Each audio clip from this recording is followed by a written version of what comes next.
Kerryon Johnson is headed to the IR, Mohamed Sanu headed to the Patriots, and Emmanuel Sanders headed to the 49ers. The craziness continues in the NFL. These are my fantasy football waiver wire pickups for Week 8. What's going on, fantasy football fans? Make sure you subscribe to this YouTube channel. That way you'll be able to grow a beard and be 4-3 in your leagues just like me. There's some pretty hectic bye weeks coming up the next couple weeks, but this week, Week 8, only 2 teams are on bye, and those 2 teams are the Ravens and Cowboys. For quarterbacks, hold your horses. Don't go crazy on me because I have Sam Darnold ranked so high. Okay, wait, I'll get to it. But number 1 is Matthew Stafford, and there's a lot of good quarterbacks to stream or add for long term on this list. Giants defense, not so good. Giants pass coverage, very bad. Matthew Stafford is supposed to be on a team that's supposed to be run heavy. Matt Patricia playing defense, running the ball right with CJ Anderson and Kerryon Johnson. Well, that's completely changed. Matthew Stafford's been okay. The Lions are a pretty good team. They just can't really finish it off and get the wins, but that doesn't really matter as far as fantasy is concerned. Actually, that helps us because that tells us that Matthew Stafford does in fact have to throw the ball. The Lions haven't been in too many positions where they had to run out the clock because they've been in close games and mostly been losing these close games when they should have probably been winning. Anyway, CJ Anderson's not there. Kerryon Johnson's on IR, probably done for the year. As far as fantasy is concerned, you can drop him in all your leagues if you're not in a dynasty or keeper league. Drop him. Matthew Stafford, good matchup, decent long-term ad as well. He's a high-end QB too. This video is sponsored by monkeyknifefight.com. It's a super easy, simple way to play daily fantasy prop games such as over-under, fantasy challenge, and my favorite, the touchdown dance, where you pick 3 players and if they score touchdown, you get to dance. I love playing on here because it only takes about a minute to enter the contest that I want to enter, and I don't have to compete with like 10,000 other sharks. So head on over to monkeyknifefight.com, or better yet, follow the link below in the description and use promo code COUCH when you deposit. That way you'll get a 100% deposit match up to $50. Again, head on over to the link in the description and use promo code COUCH. Now back to the waivers. Sam Darnold, not wanting to start him this week unless I absolutely had to, unless it's a dual quarterback league. Not the best of matchups. And of course, his performance Week 7, Monday Night Football, where he was seeing ghosts, doesn't instill a lot of trust in Darnold. But going forward, I still like him, and this is kind of good for fantasy owners because, like, I just got a trade offer for Sam Darnold. Like, they're like, hey, do you want Sam Darnold? I was like, no, I have Aaron Rodgers. I acted like I really trusted Aaron Rodgers, but he came through, and I'm still okay with Rodgers. But now that Sam Darnold's value took a huge hit, I can probably get him for super cheap, maybe like my RB4 or something like that, or wide receiver 3 on my team. Maybe even cheaper than that, because everyone knows right now his value is not great. Usually he's not a QB1, so he's riding on the bench of most teams. If not, he's on waivers. If not, he might be dropped and be on waivers by the time you're watching this video. Ryan Tannehill is better than Marcus Mariota. Breaking news right there. And Tampa Bay has a very bad pass defense. Teddy Bridgewater might play maybe one more game. Let's see what's up. Drew Brees should be practicing this week. But the Saints are facing the Cardinals, not a good defense. Let's see what happens. I don't think Brees will play. I don't think he should play. Well, let's see. Maybe he miraculously recovers. Maybe he wants to rest another week. I think Teddy Bridgewater is going to start and have a decent game against the Cardinals. Jameis Winston can't be trusted because he throws a lot of picks, makes dumb decisions, but he does air it out. He will throw 300 yards any given game, and the Titans matchup's not the best, but still, you can do worse than Jameis Winston. Maybe not much worse, but you could do worse. Jimmy Garoppolo had a bad game Week 7 as far as stats are concerned.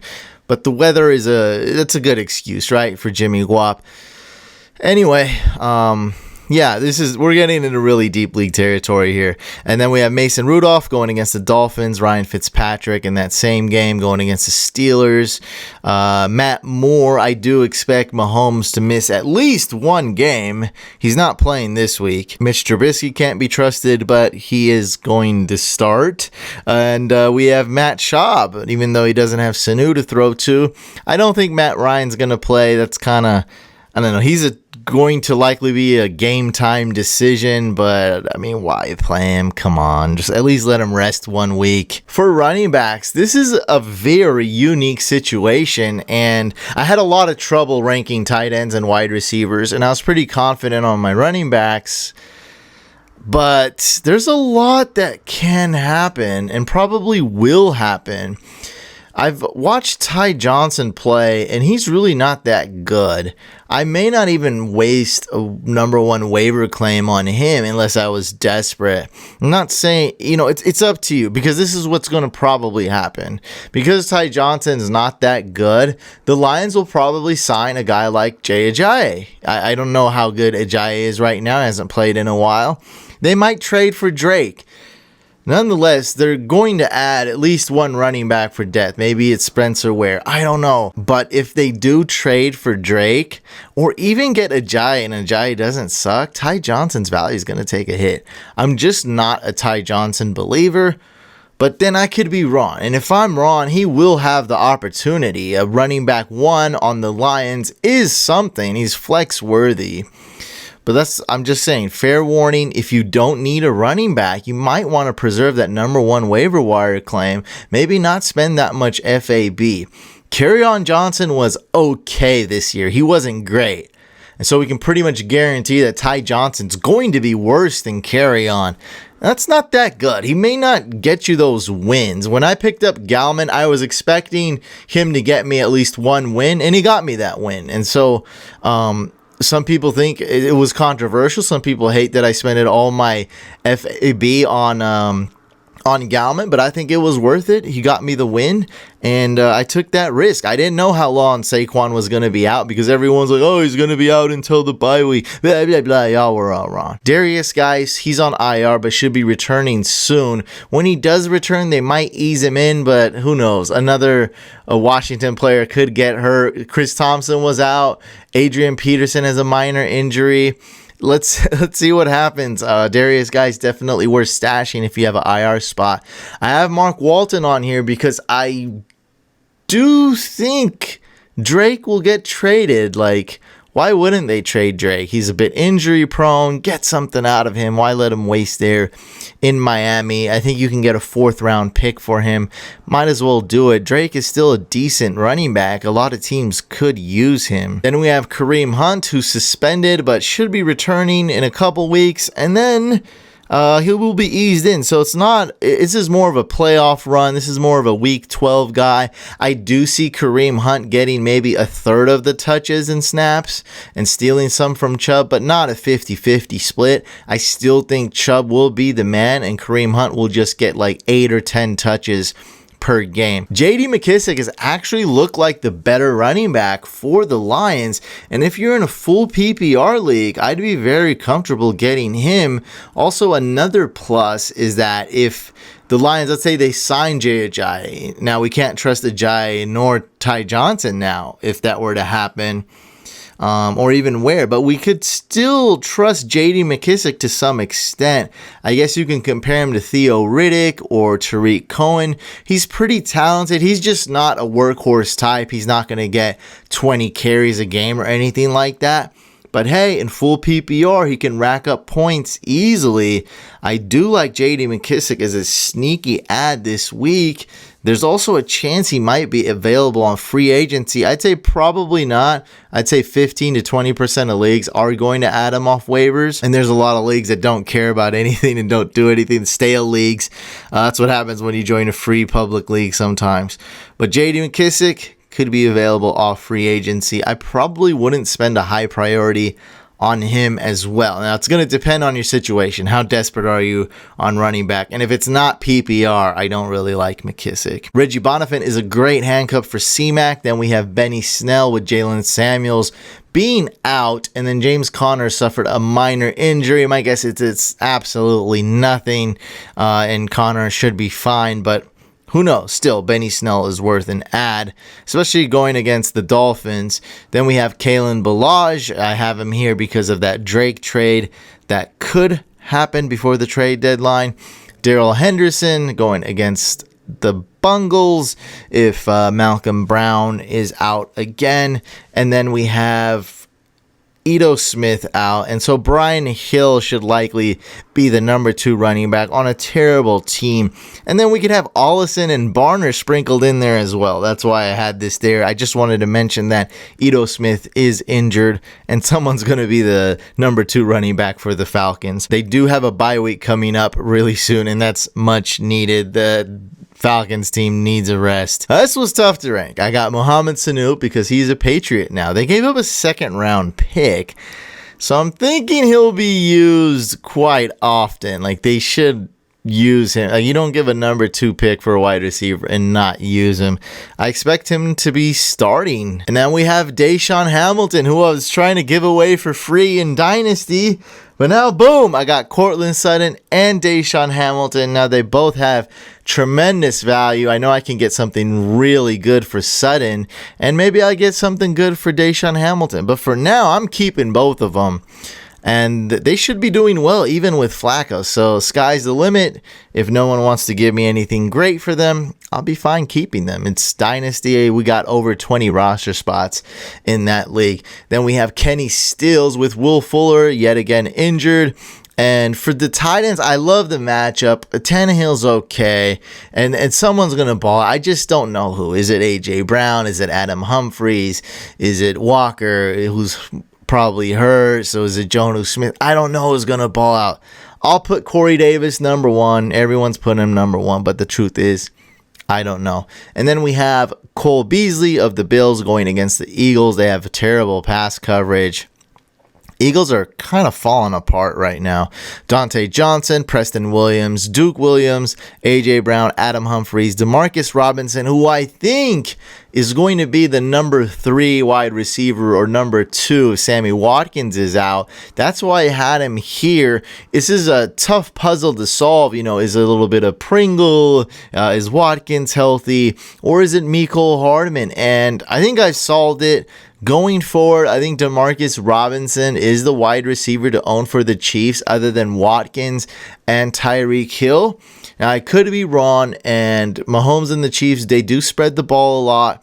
So that's just my thinking, because people have been asking me that. Robinson or Mecole Hardman, or even Pringle when he had his little breakout game.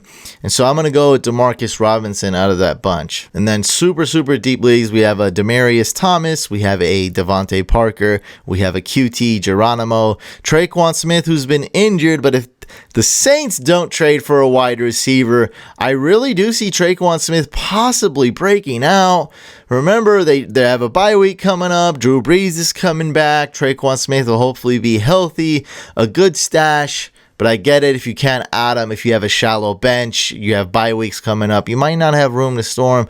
I have him in a couple, I actually have him in 3 leagues, including my Dynasty League, but that's because I have an IR spot. If we didn't have an IR spot, I probably wouldn't be stashing Traquan right now. And Adam Thielen might not play. I'd say he probably won't play Thursday night. He has a chance to play. And if he doesn't play, I have Olabisi Johnson in that Thursday night football game. Cousins has been playing well. Danny Amendola, Jerron Brown, who's been getting quite a bit of targets going against the Falcons. They suck. Auden Tate, Taylor Gabriel versus Anthony Miller. Anthony Miller, I think, is the one with more upside. He can be coming into his own and be the number 2 receiver there, the number 2 option in the pass game for the Bears. Maybe not. Maybe Taylor Gabriel is just better. Taylor Gabriel is a safer, more proven one. And then we have a Alex Erickson. For tight ends, very difficult to rank. I got Eric Ebron, and then I have Chris Herndon, who I expect to play week 8, but we can't have any type of guarantees with this guy. He hasn't played all year. Vance McDonald. Look, I love like these top four are really good this week. We should be very grateful that we actually have tight ends to pick up and start. Vance McDonald going against the Dolphins. They don't have too many players to throw to in Pittsburgh. And I do expect Mason Rudolph to be back. Jack Doyle going against the Broncos. And I don't see a big difference between Ebron and Doyle. They both got about the same amount of targets, same amount of receptions last game. So not a big difference, not as much as you think. But still, like I said, these top four are really good. Like, you can't get Ebron, you can't get Herndon, you can't get McDonald. Go get Jack Doyle. It's really not a fall off. He could be just as good as Ebron this week, maybe even better. Then we have Kyle Rudolph versus Irv Smith. Irv Smith a little bit more risky, Kyle Rudolph more safe. Similar situation to what I was talking about with the Bears. I think Irv Smith's going to get more and more work, earn more and more snaps. But let's wait and see. Kyle Rudolph is not gone quite yet. He's still somewhat relevant. Dawson Knox is a flyer, the rookie tight end for the Bills, going against the Eagles. Then we have Dallas Goedert, who's really emerging as the tight end for the Eagles. Maybe not. We'll see. Eagles are a bit of a mess. Let's see what happens. Then we have Mike Gesicki as a flyer. Ben Watson, he's a Patriot. He started out kind of rusty Monday night, week 7. But then he got a little bit more rhythm. I have a lot more confidence in Ben Watson. So yes, again, be thankful we do have some tight ends. We have Ricky Seals-Jones in a tough matchup. The Patriots are really, really good.